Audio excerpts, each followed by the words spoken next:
الرحمن الرحیم۔ محترم بزرگوں، دوستوں، عزیزوں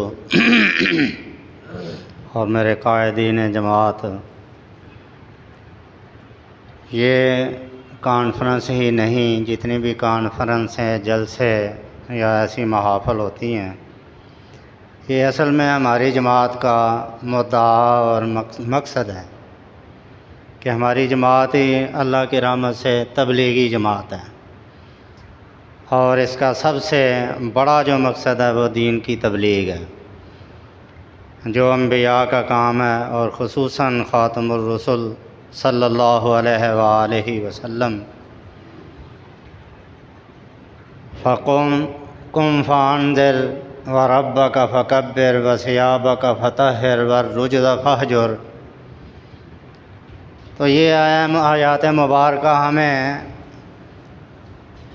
درس دیتی ہیں کہ دامیں در میں سکھنے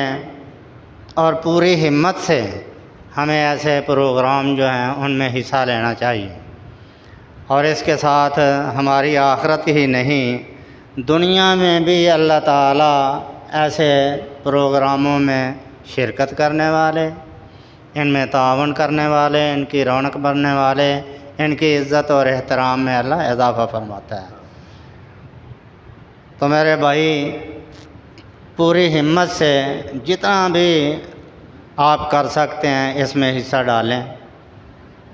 اور اس پروگرام میں شرکت کریں، اس کی رونق کو دوبالا کریں، اس کی کامیابی میں اپنا کردار ادا کریں۔ وما علیہ